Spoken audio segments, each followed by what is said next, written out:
You're listening to the Colts Blue Zone Podcast with Mike Chappell and Dave Griffiths. Inside and outside the Fox 59 CBS 4 podcast studio, welcome to the Colts Blue Zone Podcast. Appreciate you all tuning in as the season is winding down here in Indianapolis. The Colts will travel, yes, no doubt. Thankfully, mercifully, graciously. That's why we do appreciate you listening, as I said, to the Colts Blue Zone Podcast. Hopefully we bring you a couple of tidbits, news, and notes. We were talking about this in the just in the press room today, is you're getting to the point in the season where with a team that's out of it, like you're running out of things to say. You're running out of things to ask. But there are still things here and there that are certainly relevant that we want to touch on. I think we'll bring up draft order here and there.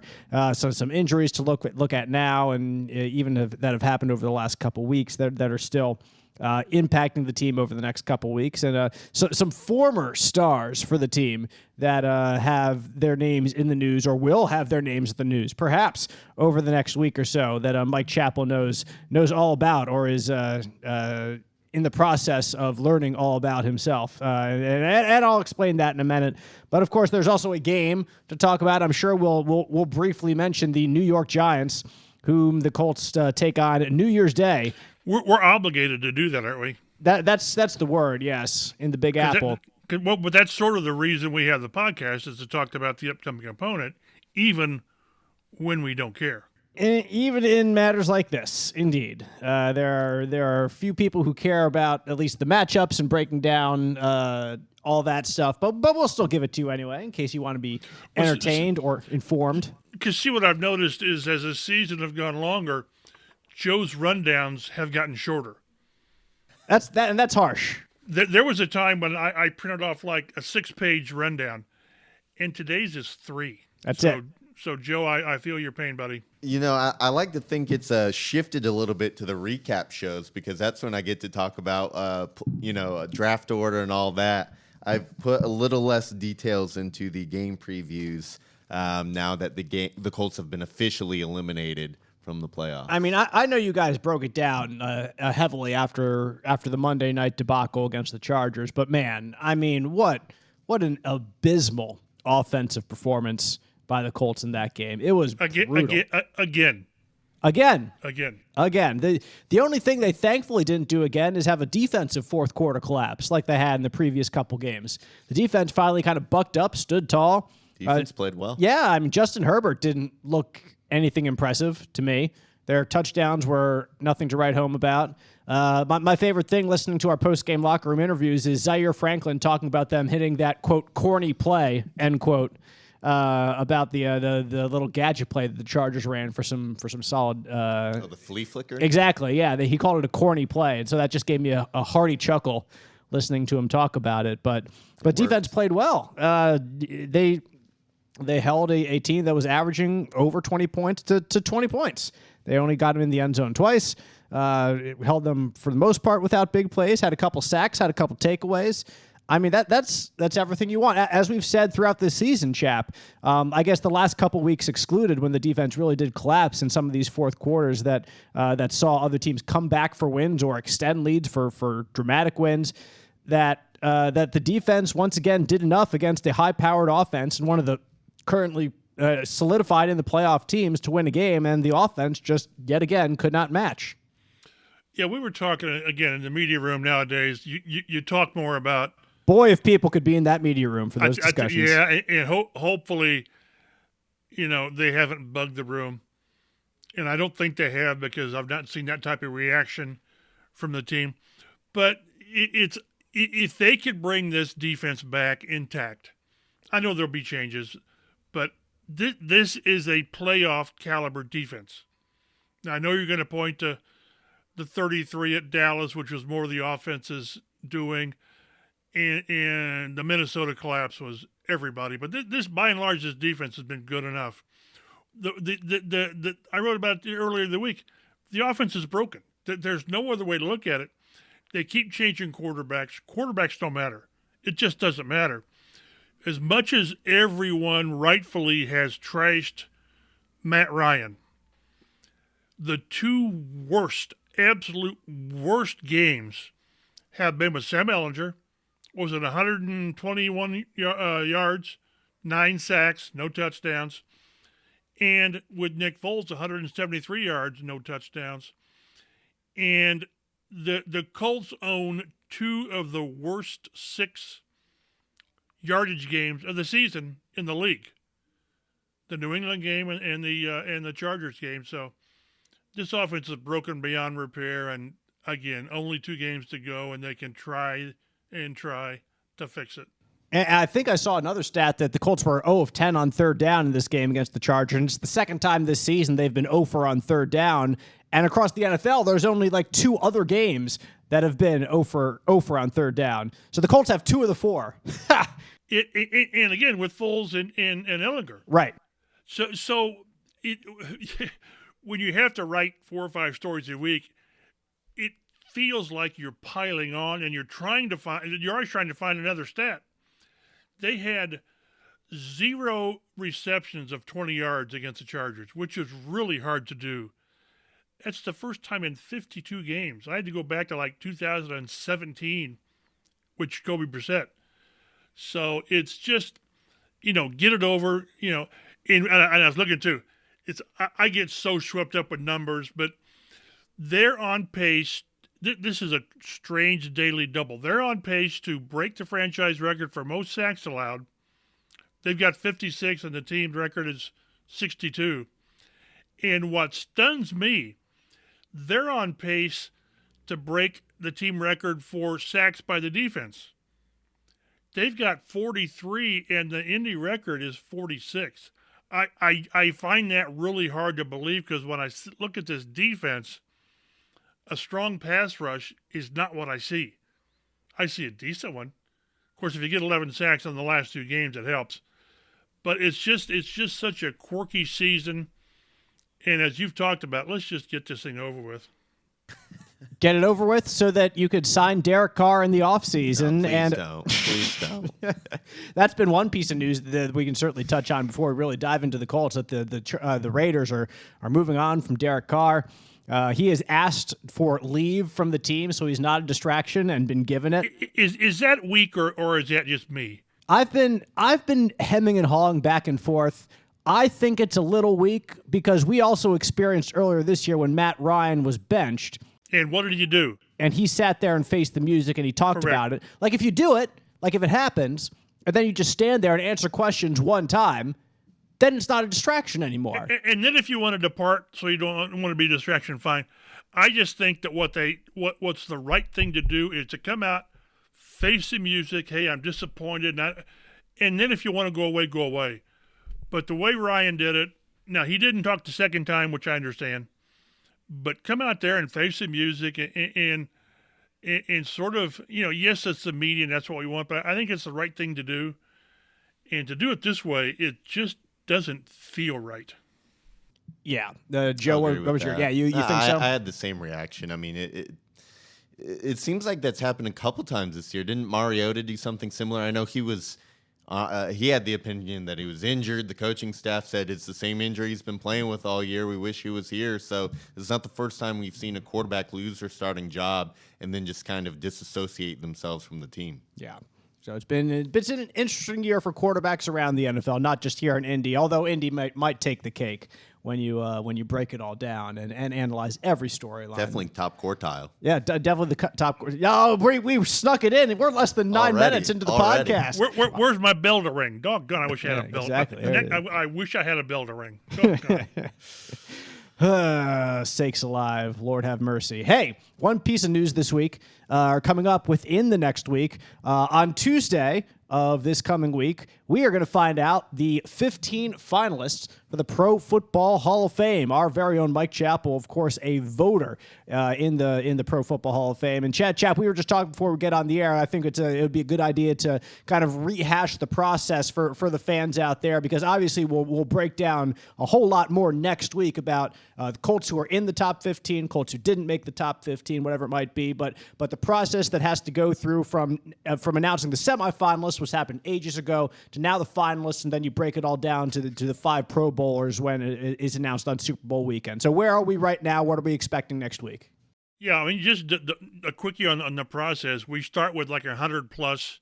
It's basically everybody and anybody that the 49 selectors want to put up there. I can put anybody up there. I just can. And then we cut it to 50. And then we cut it to, I think normally it's 25. It was 28 with ties. And this latest time, we cut to 15. And of those 15, we will have our meeting in mid-January, and that's when we will select the class of 2023, which will be five of the 15, 5 modern era. So we'll see how the Colts fare in that final most important paring down. And there are 3 Colts who are up for the final 15, whether it's going to be Reggie Wayne, Dwight Freeney, Robert Mathis, or some combination of those 3, Joe. Certainly all 3 who deserve their name up in the Colts Ring of Honor where it is could be Pro Football Hall of Famers in about 2 months, which would be a nice salve for Colts fans after the season has happened as it is. Would you be surprised if all 3 made it? Like this year, the final 15? I was about to say in the final 5 I would. If all but just the as final 15 on Tuesday. I don't think I would be super surprised.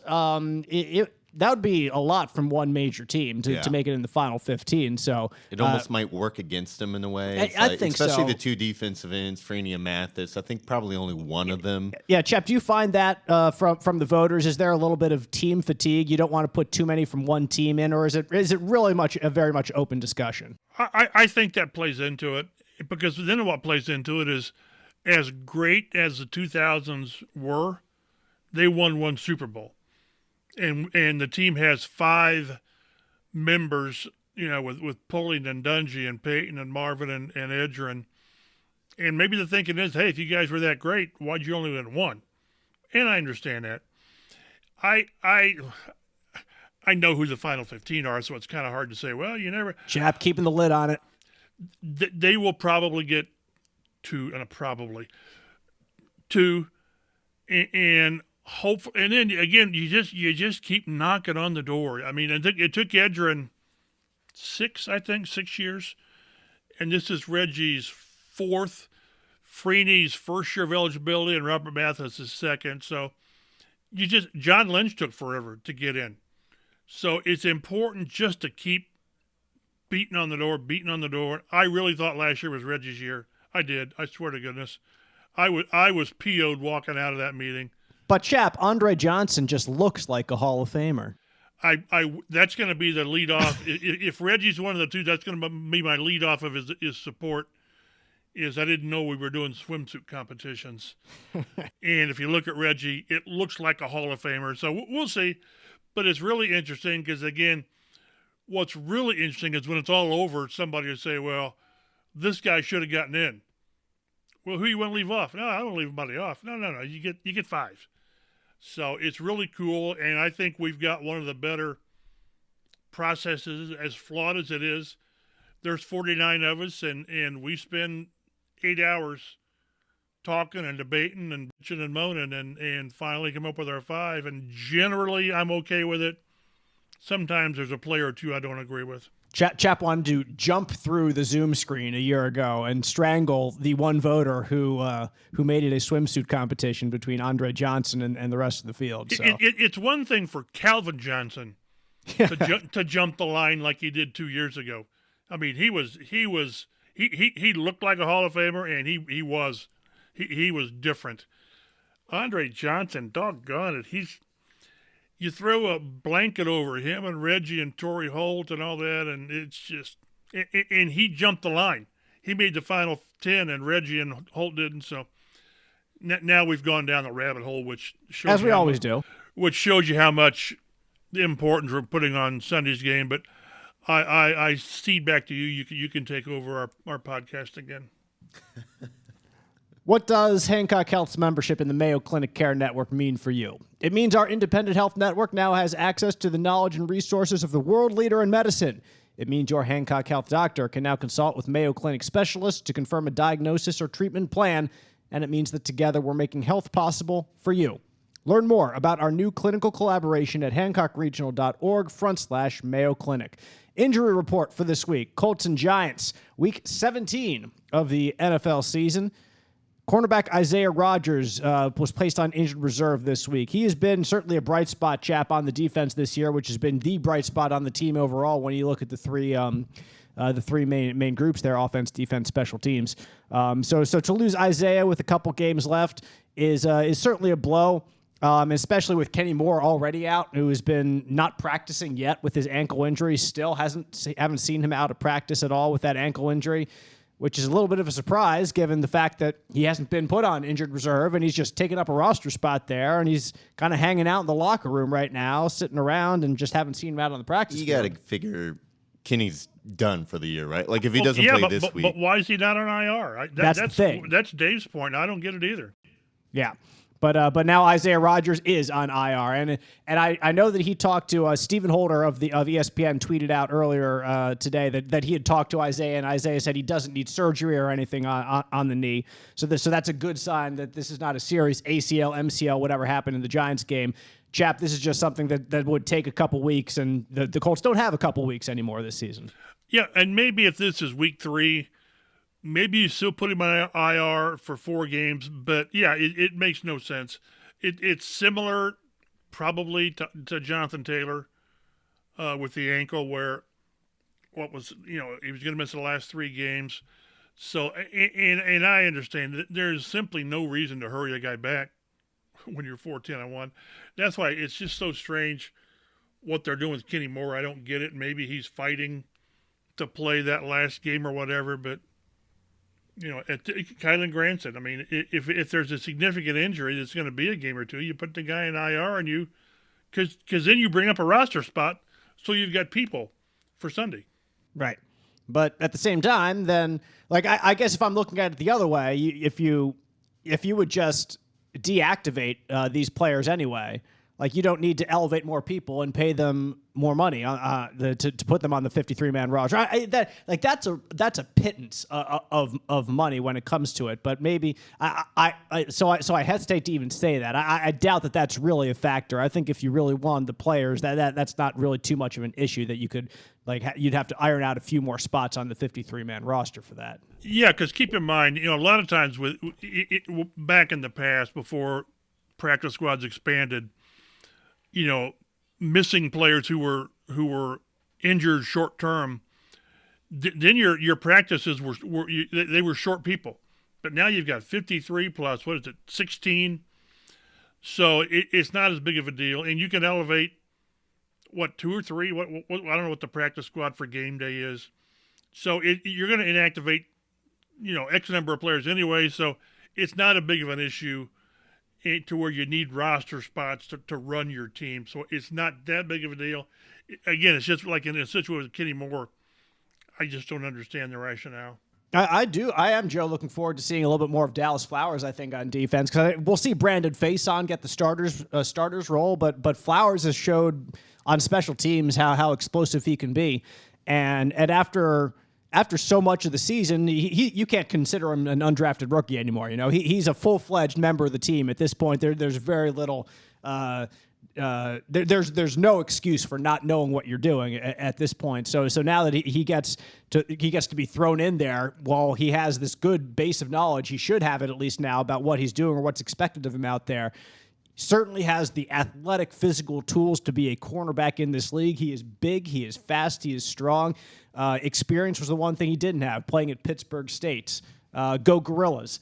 So now we'll see what he can do with maybe a little bit more time in the defensive end. Did you know that? Did you know that or look it up? Did you look it up? I had to look it up for sure. Now I know it. The Gorillas of Pittsburgh State. No H in Pittsburgh State. That's a pretty cool Pittsburgh, mascot, Kansas. Yes, exactly. Well, it's a gorilla, isn't it? Yeah. I mean, Not messing around. What's going to beat a gorilla? Maybe a bear. That's a different podcast, but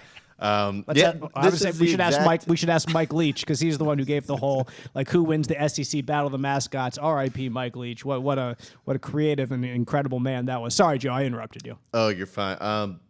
What was I even saying? Oh, this is the exact situation to be in where you want to get your young guys who may not have the experience out on the field, see if they can kind of develop those skills to match their exciting traits that they have. So I'm excited to see him as well. Definitely saw him a bit more against the Chargers. I think He played against the Vikings, too. They had his first defensive snaps of the year in that Vikings game. First snap against the Vikings game, and then I think he was in coverage on the flea flicker to Keenan Allen where he just happened to step out of bounds or else he was going to take that to the house. So definitely a lot of room to grow, but an exciting player that's going to get an opportunity.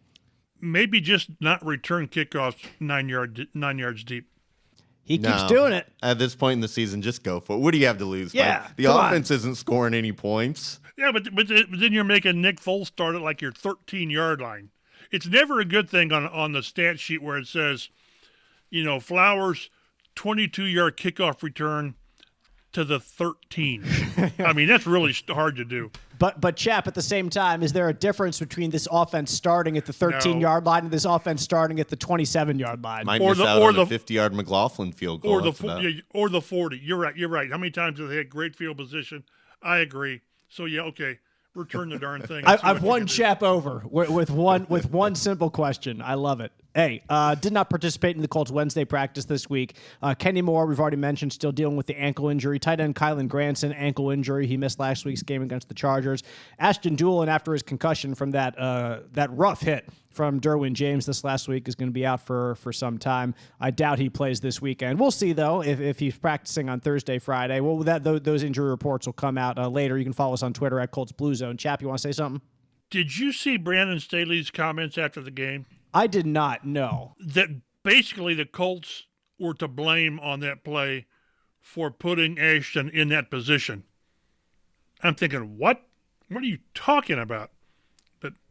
And again, he wasn't. There will be no suspension from what I've seen, and I'll be looking forward to the size of the fine for it's not targeting in the NFL, but for that type of a play. These are hits, and I think it was Robert Mathis that posted on Twitter something like, these are the hits that made Colts fans fall in love with Bob Sanders.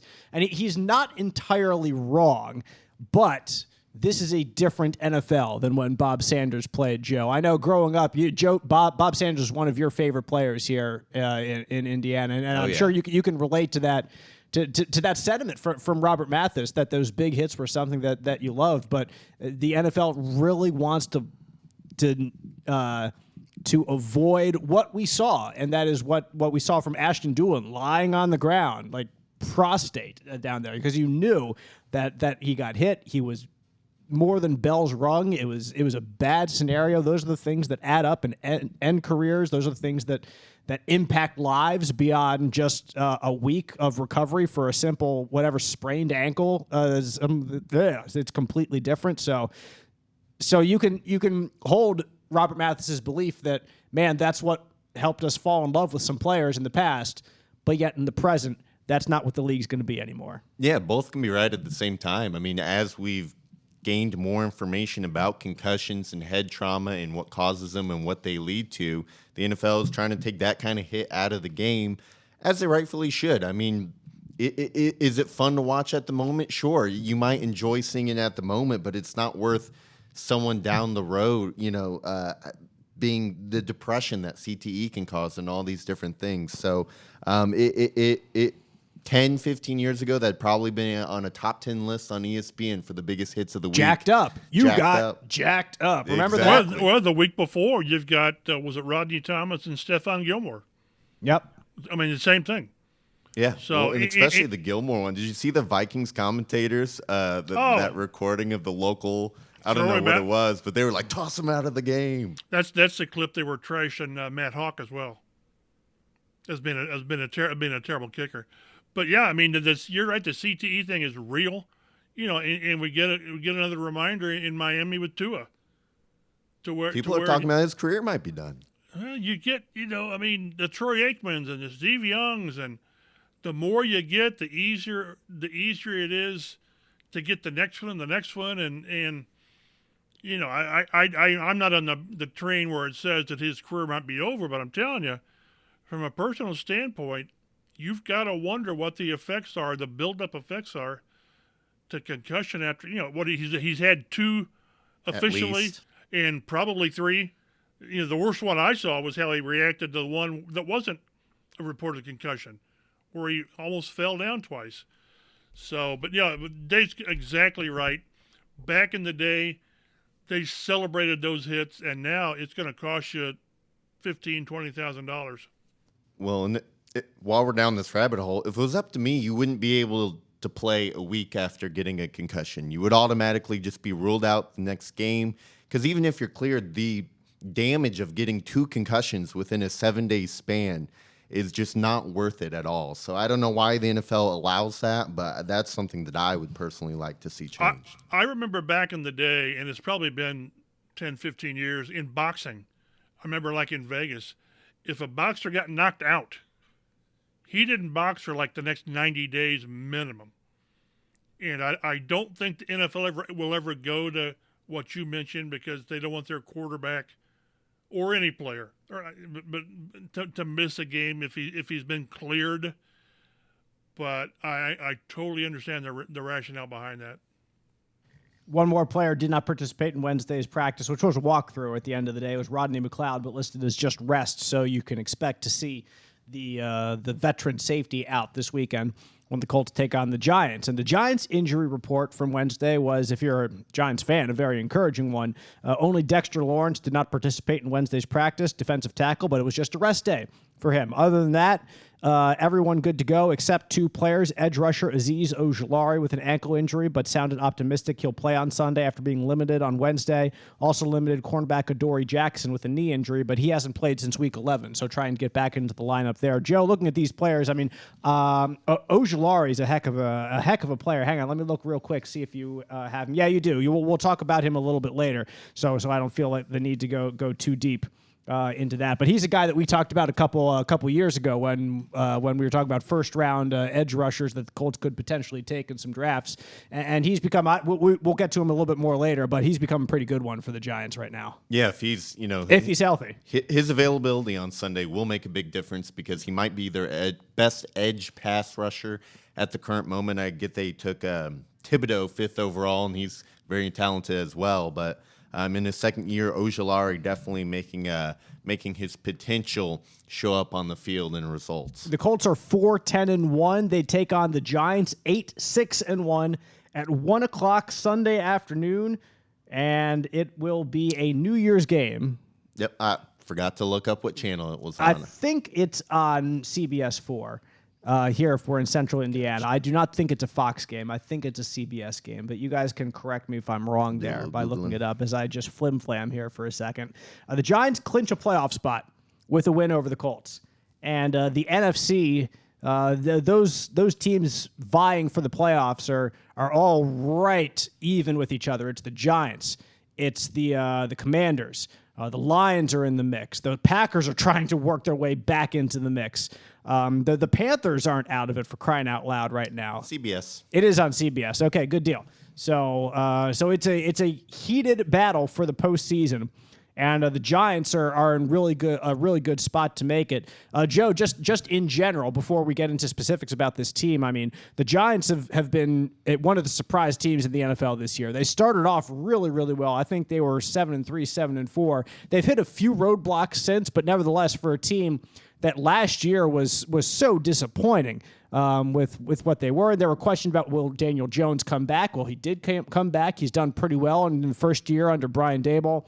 What a turnaround this franchise has had, and it appears that that decision to change head coaches to the former Bills offensive coordinator has paid off in a hurry for that franchise. Yeah, I don't think anyone expected the Giants' timeline to accelerate this quickly, where they're making the playoffs within Daboll's first year as head coach. And this is a team that might still go under a lot of transition this offseason. They did not re-up Jones's 5th-year option, if I'm correct. That's correct. Saquon Barkley, who's basically their entire offense, is a free agent. Do they invest money into the running back position or go elsewhere and choose to not pay him? So there's a lot going on with this team, but I think a few of the things that Daboll has put into this team are toughness and discipline. Looking over this team here, fewest turnovers in the NFL with just 15. They don't beat themselves. If you're going to defeat the Giants, you're going to have to do something above and beyond, because they're just going to play good disciplined football as this roster will allow. And Chap, you look over some of the numbers on this team. I mean, they're 20th in the NFL in scoring, so they're in the bottom half. They're in the bottom half of the league in yards. On the defense, they're in the bottom half of the league in points. They're close to the bottom in yards allowed total. And even in takeaways, they don't take the ball away that much. They're in the bottom half of the league in takeaways. So being tied for the fewest turnovers in the NFL, your offense committing the fewest stupid mistakes, has the Giants at 8-6-1 and just needing one win to make the playoffs. That stat is so telling, and you juxtapose it for our perspective with what the Colts have done this year. It just puts that how important that stat is in the spotlight, doesn't it? The Colts, they have the most interceptions in the league. They had the most lost fumbles in the league, and they had the most total turnovers. And that's what it is. And they've given up like 96 points on their turnovers. It's just crazy. You cannot win in this league when you're doing what Foles did. They're not good enough. They're just not. A lot of teams aren't good enough, but these guys clearly aren't good enough. And it's like, how are they going to mess it up this week? If they don't turn it over, it's going to be somebody jumping off sides, and every penalty they get on offense, it's like a drive killer. Because again, they can't push the ball down the field, but the turnovers, people get tired of it. Outside of the final score, there's no better stat than turnovers. I think they're they're the worst in the league, minus 14 or 15, whatever it is. I haven't got it in front of me. But those stats, if you look at the top of the turnover differential and the bottom of the differential, you can see who the good teams and the bad teams are. Yeah. Yeah. Another thing about this Giants team is they found ways to win close games in the fourth quarter. And I think it's starting to – I think they're one of the teams where their record is a little better than their team actually is. They've won just one of their past 6 games. Now, a lot of them, they had the tie against Washington. A lot of them are against quality opponents: Minnesota, Philly, Dallas. Even Detroit is making a playoff push as well. So it's not like they've lost, They're not losing to the Texans. They're not losing to the Texans. It's not like they've lost to the Colts yet. Well, or them too. You're not wrong, chap. But they've won the games that they were supposed to win this year, and a couple that they weren't supposed to win, and it's got them in prime position. So when you look at what the strengths of the Giants are, Joe, you can see it here. They're 6th in the NFL in rushing. They're averaging 4.7 yards per carry. And just like we already touched on, Saquon Barkley is kind of the engine that makes this offense go. Yeah, he's really, probably the front runner, or at least one of the front runners for comeback player of the year. It's really been 2 seasons since we've seen a healthy Saquon Barkley. He had the ACL a couple years ago, tried to return last year, and had a high ankle sprain, and that can really limit your effectiveness and your ability to be on the field. But he's proved in a contract year, when he needed to, that he's still an elite running back when healthy. He's 4th in the NFL in rushing yards with 1,254. Also leads the team in catches with 55, which when he was healthy a couple years ago, boy, he had just a heck of a season where he was running. He got and up to 90-some catches one year. It was ludicrous, and my fantasy team was very grateful for. I think that was my last fantasy season, actually, that I'm not playing anymore. Shed a tear for Dave's fantasy team. But Daniel Jones, at quarterback, he's completing 66.5% of his passes. That's a career high, averaging just over 200 yards per game, 13 touchdowns, 5 interceptions. So that's a good ratio, Joe, but you're not expecting any dramatic numbers out of the quarterback position. This is a team, like we've kind of touched on, it's a team that doesn't make stupid mistakes, tries to win the field position battle, and makes plays when it counts in the fourth quarter, relying on Saquon Barkley to wear down the team over time. I think that they're playing, right? Yeah, absolutely. And they don't have the weapons really out on the outside either for Daniel Jones to lean more on his arm. And thus he's run the ball more this year. They've kind of used him. Dable coming from Buffalo had Josh Allen. Danny Dimes, or as Saquon calls him, Vanilla Vic, can move around a little bit out there too. He's got 600 rushing yards and 5 rushing touchdowns this year. So that's something the Colts are going to have to game plan for. And as we know, Chap, the Colts are historically just fantastic about dealing with running quarterbacks, aren't they? Oh, Jalen Hurts, yeah, he won the game. That there's going to be 4 or 5 plays in a game at key moments where he's either going to make the play with his legs or you're going to keep him from doing it. I mean, he's just going to get you 4 or 5 first downs and they're not scrambles. You know, there may be 1 or 2, but these are designed runs by him. And this team has been that Jekyll and Hyde defensively, to where they play really, really well, and then they don't, which is really frustrating. And a quarterback like Jones really maximizes or exploits your lapses. And Barkley's the kind of guy that again, you're going to see him 25 touches. I don't know if he gets to 30 or not. That's a lot. But you get it. We always thought that they do with him like what the Colts like to do with Taylor, is get him out in space, get him to the second level, and if you're not careful, 8 yards becomes 60 yards, and that's the run game and the pass game. Yeah, Barkley leads them, like I said before, in catches with 55, but Darius Slayton leads them in receiving yards, more than 700 receiving yards. He's averaging better than 16 yards per catch, which, as Joe points out here in our notes, is the 5th highest in the NFL with players of 20-plus catches. So he gets the ball a good amount.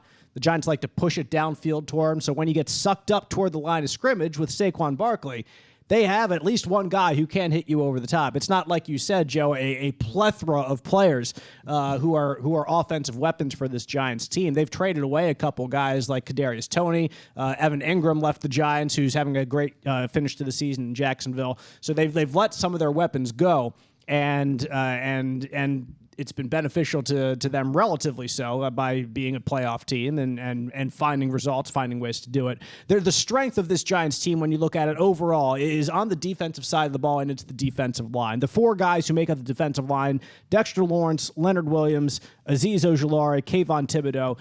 Those are 4 guys. All of them can get after the quarterback. A couple of them are Pro Bowlers or former Pro Bowlers. Several of them are young stars rising in the league on the edge. So that Joe is a tough group, and for the Colts, who have struggled all year to protect the quarterback, and last week in particular, where they gave up 7 sacks in Nick Foles' debut, once again they're going to go up against one of the best defensive lines in football, and the Colts' offensive line is going to have to meet that challenge. Yeah, there's no Khalil Mack out there for the Giants, but as a unit, this might be better than what the Chargers had out there. I think the only one who wasn't chosen in the first round was Ojulari, and he was a second-round pick in 2021. He has 4.5 sacks since returning from injury in Week 13, so he's really been on a tear. Thibodeau is coming along, like I mentioned, 5th overall pick. He's got 2 sacks in his last 3 games. And Dexter Lawrence was named to his first Pro Bowl this year. He leads the team with 6.5, which is pretty impressive from that nose tackle position. I think he's like 340 pounds, something like that. So he's one of those rare guys who's that big and can move that well, similar to a Dontari Poe, who we saw a few years ago with Kansas City. And then, they have Leonard Williams, who former Pro Bowler. He was named top 100 player of 2022, those lists that come out every year. His stats don't jump off the page at you. I think he only has 2 sacks this season, but he's just a really high-quality player who gets the job done for the Giants. And Dexter Lawrence, 6.5 sacks, leads the team. He's a Pro Bowler this year. I wanted to touch on Ojulari because he has been banged up this year quite a bit. He didn't play in the first 2 games of the season, then missed weeks 5 through 12 with injuries there. But that means he has played in 6 games this year.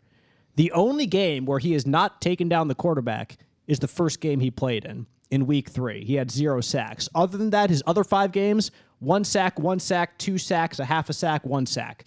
So Chap, you look at a guy like that who's getting to the quarterback every week after week. It's somebody that the Colts have to pay attention to, and it appears he will be healthy this week, even though he was limited in practice on Wednesday, sounding optimistic he's going to be good to go.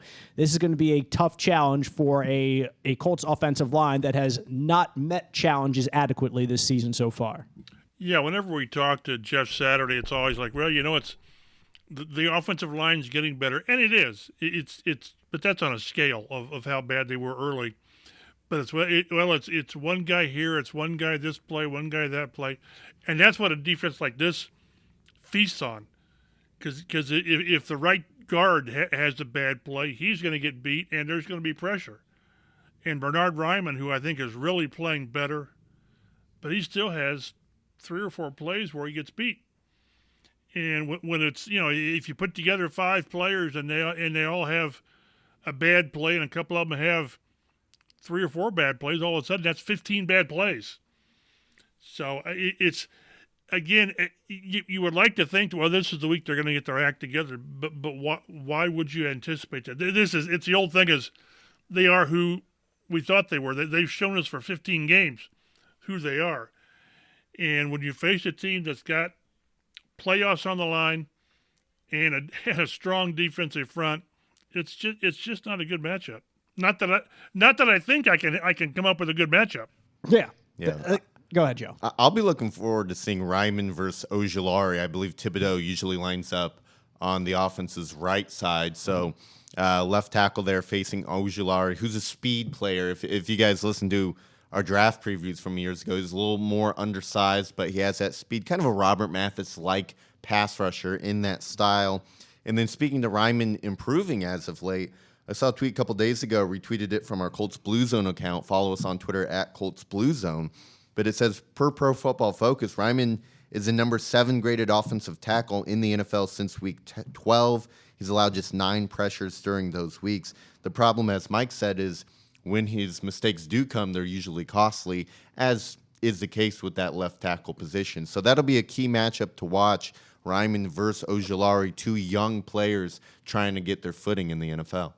So keys to the game as the Colts take on the Giants this weekend. New Year's Day, 1 p.m. kickoff, broadcast in Central Indiana on CBS 4. Joe, you always come on fire with your keys to the game. I love your first one, so why don't you describe it to the fine folks out there still listening mercifully to this Colts Blue Zone podcast. All right, you're going to have to focus because this is going to get a bit complex here. Score a touchdown. Preferably multiple touchdowns, but at least 1 touchdown. We'll start with 1. Baby, take it. We'll start with 1. 1 would be an improvement over Monday when Indy failed to score a touchdown for the 4th time this season. As Mike noted in his article online on Fox59.com, it's the first time since 1993, the year I was born, that the Colts didn't score a touchdown in 4+ games. Indianapolis has just 6 offensive touchdowns over their last 5 games. So score a touchdown, hopefully 2 or 3 touchdowns. But that's as simple as it comes. Put the ball in the end zone. The Colts have not scored, as you point out, the Colts scored 6 offensive touchdowns in the last 5 games. The Vikings scored 5 offensive touchdowns in the second half against them. These are the stats that just make you bang your head against the table. That's why we kind of lingered at the beginning of the episode from talking about the game for so long, because it's a bit painful. But you know what? You gotta face the music at some point. So that's the first thing. Score the touchdown. Second thing would be establish the run. The Colts ran just 14 times Monday for 69 yards against the 31st ranked run defense in the Chargers heading into that week. Don't understand that game plan at all. Giants are allowing NFL worst 5.4 yards per carry. Don't ask Nick Foles to win the game for you. Run the football. What happened to Deion Jackson? He's a guy who's ran really hard this year, has looked pretty good at times, and yet he was almost nowhere to be found on Monday. I think this is an important distinction to make. And if you're listening, these next 5 minutes maybe are going to be an important part of this podcast. Like when I said earlier today on this pod that the Colts offense was abysmal, I think that is less than 50% on Colts players. So when you hear me say something like this, like the Colts offense was abysmal this past week, like the vast majority of that blame, and maybe I should have been more specific earlier, goes on the offensive staff, because for the reason that you just said, Joe, this was one of the worst rushing defenses in the league. The Colts were averaging better than 4 yards, closer to 5 yards per carry against them. They just didn't get the chance to keep running the ball, because I think Parks Frazier is an inexperienced play caller who is not sticking to things that work. He's trying to make things happen. He's trying to get some bigger plays here and there, which I understand. You need big plays to win the game, but at the same time, you have something that's working a little bit. And it's not sexy. It's not dynamic. But look at the New York Giants. This is a perfect example. Look at the New York Giants. They are running the ball. They're doing so efficiently. They're not hitting big plays too often. When they do, they're effective, like I mentioned earlier with Slayton and averaging 16 yards per catch, but they're sticking to what's working for them. And they're 8-6-1 because of that. The Colts are 4-9, 4-10-1, whatever they are now. I can't keep track. But I think that's an important distinction to make. That, like I said, when I say, hey, the Colts were abysmal this last week, I don't want you all to think out there that I'm ripping the players because that is not my intention. I think that the offensive staff, which is certainly not at full strength in the coaching room, like they've lost guys there, Frank Reich and Marcus Brady, who are chief architects of this offense. So I'm not saying it's easy for them. Clayton Adams too, as well, who left for a college job in the middle of the season. I'm not saying it's easy for them, but I am saying they're not succeeding at what they're trying to do. And one of the big reasons is that they don't or can't stick with it is 0-10 on third downs. I mean, it's just you can't. It's obvious you can't sustain things when you can't move the chains. 0-14 at New England. They're 33% on third downs this season. And that's it. You just can't play offense if you can't convert. And not all these are third and 13s. There have been some 3rd and 3s and 3rd and 4s, and goodness, there was another 4th and 1, so neither Ryan nor Foles can convert 4th and 1. But it would help them mentally to be able to run the ball, to stick with the run game if you just convert on 3rd and whatever. But you're right, they do show signs of being able to run the ball at least somewhat efficiently, and they just don't do it enough. My next one out is pretty obvious, and we've spoke to it a little bit, so I'll blow through it to get to the final takeaway, or key to the game. Avoid turnovers. Foles threw 3 Monday. No team takes better care of the football than the Giants with just 15 turnovers all the year. They're not going to beat themselves. They're going to make you, so neither can you. You got to take care of the football and play a similar style to the Giants if you're going to win, because there's a decent chance the Colts will have the ability to win in the fourth quarter. The Giants have not been blowing teams out. In fact, all 8 of their wins have been one-score games this year. So if the Colts get beat by multiple scores, it'll be the first time the Giants have done that all season. The Giants' average point differential in wins is just 5. The average point differential in losses is 10. I believe on the season they have a negative point differential, which is somewhat uncommon of a team who's about to make the playoffs and has a winning record. I believe Minnesota had a negative point differential before they played the Colts. I think you're right, yes. I think Minnesota is setting the record for the most one-score wins. I think Are they 11-0 now? It might be. It was at least 10. It's 11. All-time record. So it just kind of shows you what you do in the fourth quarter can completely change your season. The Colts have been abysmal in the fourth quarter over the past 5 games. They've been outscored 83-3 during that final quartile of the game. This podcast brought to you by the words quartile and abysmal. So win in the fourth quarter, because if this game goes anything like the rest of the Giants games this season, the Colts are going to have an opportunity late in the game. The story of Hancock Health is all about you and everything you need to live your healthiest life. Like Hancock Regional, one of the nation's safest hospitals, and an independent health network with over 70 doctors at more than 30 locations around East Central Indiana. We're growing and evolving to help further your story. And we're just getting started.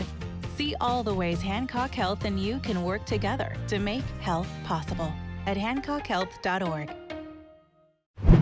FanDuel has the Giants listed as 5.5-point favorites in this game. The over-under is 38.5 as we sit here right now. That's a sub-40 over-under. That means the powers that be are not too optimistic that we'll see too many points on the field at MetLife. Well, at least combined. Exactly. Too many points. Good point. Tremendous point. So they're expecting something along the lines of a, 21-16 ball game, right around that range. Which, hey, the Colts, that's about their average. 21-16 sounds like a pretty good estimate right now. So we'll get to our predictions. I'll go first. Joe goes second. Chap goes third.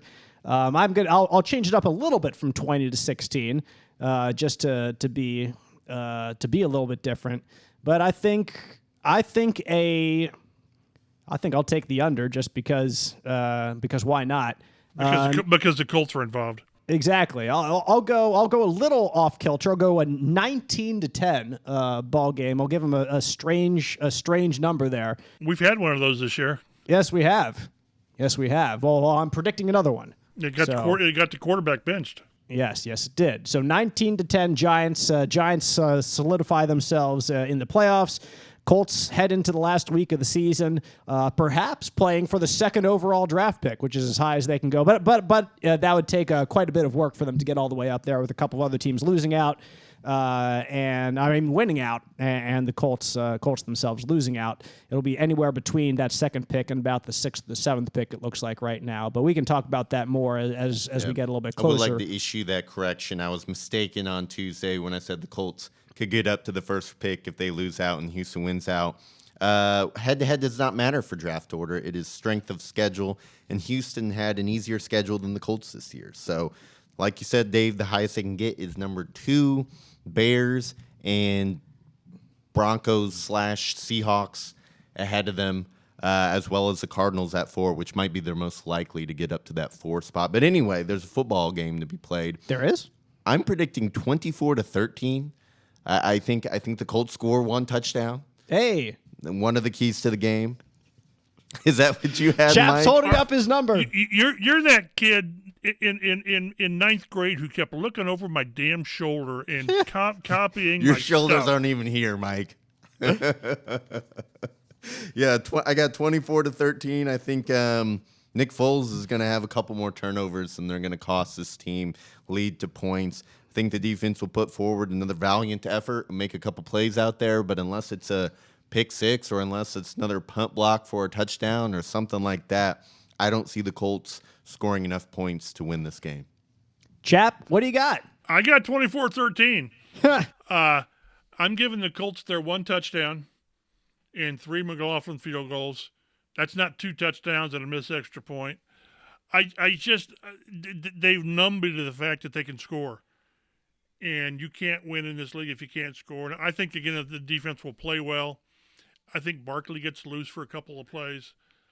But it's going to be the same thing. I think they take it in the fourth quarter. I really do. I think anyone who thinks this team is purposely tanking is wrong. They're tanking because they're not good enough. And I think the defense will play another strong game, and at some point they'll just make a couple of bad plays to where it gets them beat 24-13, and I feel good about it. If there is one person in the building who is tanking, it's Jim Irsay. Nobody in the locker room is tanking. We'll say that. And the certain decisions that have been made have been not by the head coach or the general manager. They've been from the owner, like which quarterback is going to start here and there. So if there is one person who is trying to make the Colts tank, it's not anybody who's in the locker room on a daily basis. That's all I'll say about that. I'll agree with that. That's another podcast we could have. Yeah. And it'd go for longer than 60 minutes. Yes, it would. No kidding. Yeah.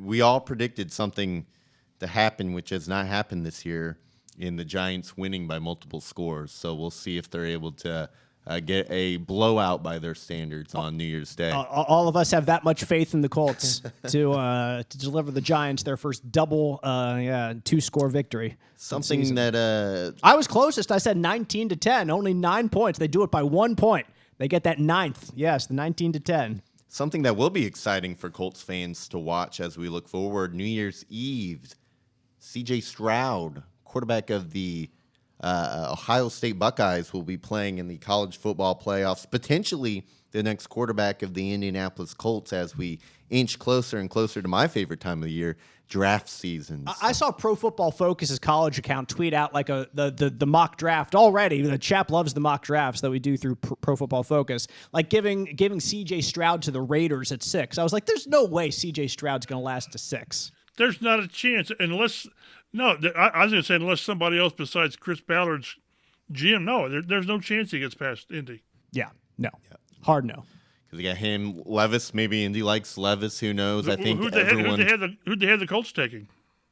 I don't know. It was just since the Raiders got rid of Carr, they just did the one player in the first round, so they didn't have the full 1 through 6. Gotcha. Yeah, I think everyone's pretty set on Bryce Young going number 1 to Houston there. And that seems the consensus right now. We'll see if that changes. Yeah, I mean, draft season gets a little can, wild, nitpicking every player until they seem like they should go undrafted. So we'll see. We do appreciate you listening to the Colts Blue Zone podcast. If you made it all the way to the end here, I salute you. For Joe Hopkins and Mike Chappell, I'm Dave Griffiths. You can follow us all on Twitter at Colts Blue Zone, and we'll see you next week.